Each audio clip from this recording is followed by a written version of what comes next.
Hello and welcome. I am Navankur Ray, BE from Tyagaraja College of Engineering. Now we will see about speed control of induction motor. So let's start with the introduction. A three-phase induction motor is basically a constant speed motor.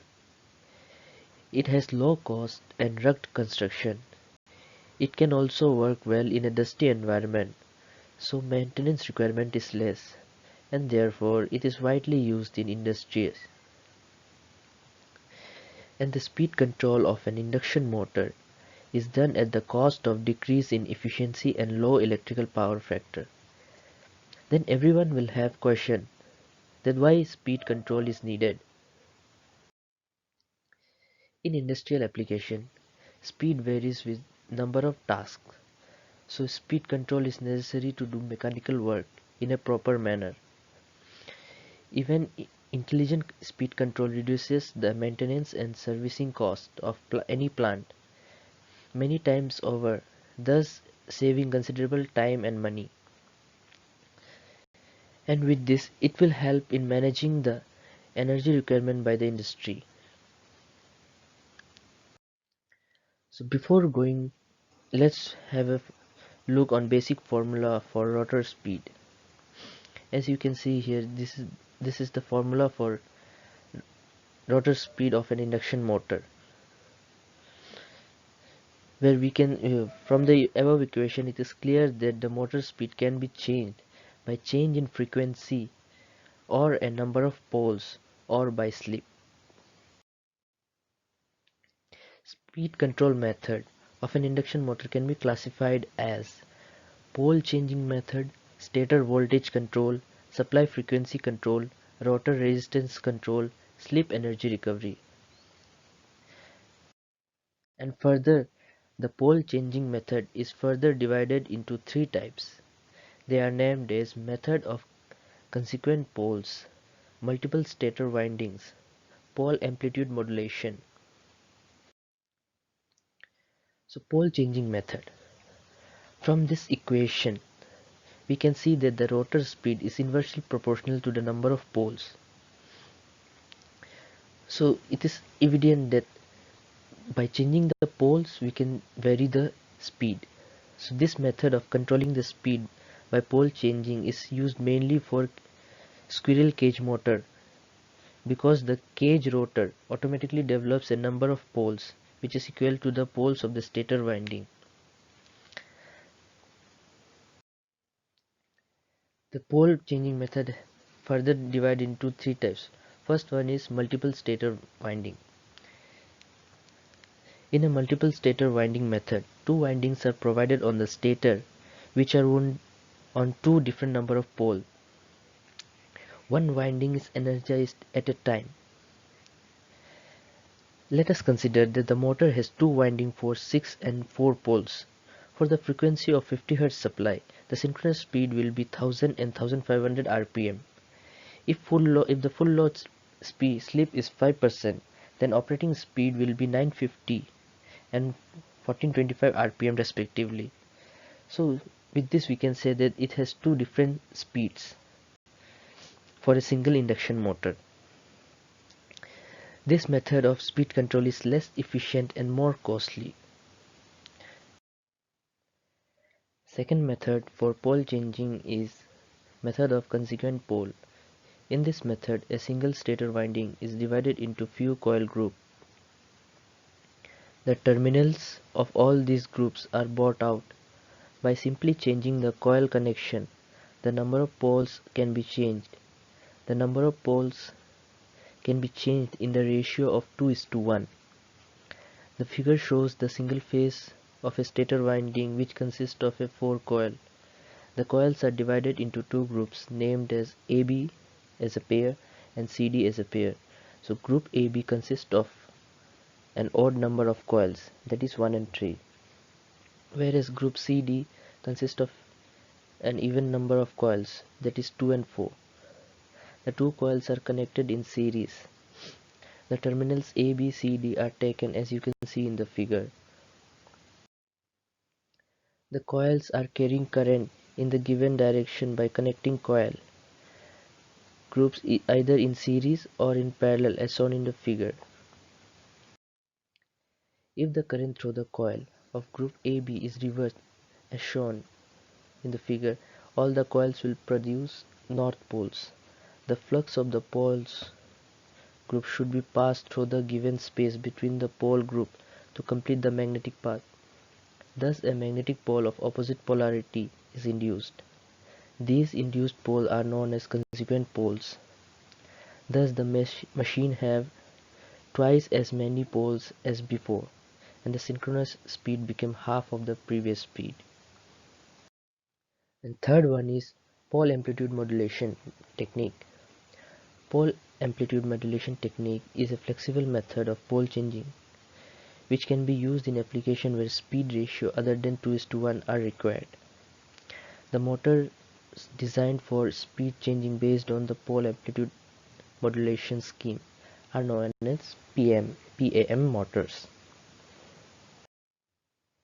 Stator voltage control. It is one of the method for speed control method of an induction motor. The speed of three-phase induction can be varied by varying the supply voltage. As we can see from the equation that the torque developed is proportional to the square of the supply voltage, and the slip at the maximum torque will be independent of the supply voltage. The variation in the supply voltage does not alter the synchronous speed of the motor. So, by varying the supply voltage, the speed can be controlled. The voltage is varied until the torque required by the load is developed at a desired speed. The torque developed is proportional to the square of the supply voltage and the current is proportional to the voltage. Hence, to reduce the speed of the same value of the same current, the value of the voltage is reduced, and as a result, the torque developed by the motor is also reduced. This stator voltage method is suitable for the application where the load torque decreases with the speed. For example, in our home application, fan load. This method gives a speed control only below the normal rated speed, as the operation of the voltage, if higher than the rated voltage, is not admissible. This method is suitable where the intermittent operation of the drive is required, and also for the fan and pump drives. Supply frequency control. It is a method which is used to control the speed of an induction motor. The synchronous speed of an induction motor is given by the relation, as you can see. So therefore the speed of the motor can be controlled by varying the supply frequency also. And the EMF induced in the stator of an induction motor is also given, which is also dependent on frequency. So therefore if the supply frequency is changed, induced EMF will also change to maintain the same air gap flux. The terminal voltage is equal to the induced EMF if the stator voltage drop is neglected. So in order to minimize the loss and to avoid the saturation, the motor is operated at rated air gap flux. This condition is obtained by varying the terminal voltage with frequency so as to maintain V/F ratio constant at the rated value. Therefore, this type of control is known as constant volts per hertz. The speed control of an induction motor using variable frequency supply requires a variable voltage power source. And the variable frequency supply is obtained by the following converters are voltage source inverter, current source inverter and cycloconverter. The variable frequency control allows good running and transient performance to obtain from a cage induction motor. Cycloconverter control induction motor drive, which is suitable only for large power drives and to get lower speed. Rotor resistance control. It is also one of the methods by which we can control the speed of the induction motor. The speed of wound rotor induction motor can be controlled by connecting an external resistance in the rotor circuit through slip rings. This is applicable only to wound rotor motor, as we know that the maximum torque is independent of the rotor resistance. yet the accurate location of maximum torque is dependent on it. The larger the value of the resistance, larger will be the value of the slip at which the maximum torque occurs. If the resistance of the motor is increased, then the pull-out speed of the motor decreases, but the maximum torque remains constant. Thus, by rotor resistance control method, the speed control is provided by rated speed to the lower speed. It is possible to have a large starting torque, low starting current, and large value of the pull-out torque at a small value of slip. The major disadvantage of rotor resistance control are that the efficiency is low because of additional loss present in the resistors connected in the rotor circuit. The efficiency is greatly reduced at low speeds because of the higher value of the slip. This method of speed control is used in cranes and other intermittent load application because of the low cost and high torque capability at lower speed. And the last one is slip energy recovery. It is also a method of controlling the speed of an induction motor. This method is also known as static screw-base drive. In the rotor resistance control method, the slip power in the rotor circuit is wasted as I2R losses during the low speed operation. The efficiency is also reduced. The slip power from the rotor circuit can be recovered in this method and fed back to the AC source so as to utilize it outside the motor. Thus, the overall efficiency of the drive system can be increased. The figure shows the connection and method for recovering the slip energy and power recovery of an induction motor. The basic principle of slip power recovery is to connect an external source of the EMF of the slip frequency of the rotor circuit. The slip energy recovery method provides the speed control of a slip ring induction motor below its synchronized speed. A portion of rotor AC power is converted into DC by a diode bridge. The smoothing reactor is provided to smoothen the rectified current, and the output of the rectifier is then connected to the DC terminal of the inverter. The inverter inverts the DC power to AC power and fed back to the AC source. The inverter is controlled rectifier operated in an inversion mode. This method of speed control is used in large power application where the variation of speed over a wide range involves a large amount of slip power. Now let's have a quick recap of what we have discussed till now. First, we went through rotor speed equation. From this equation, it is clear that the motor speed can be changed by change in frequency or by change in number of poles or by slip.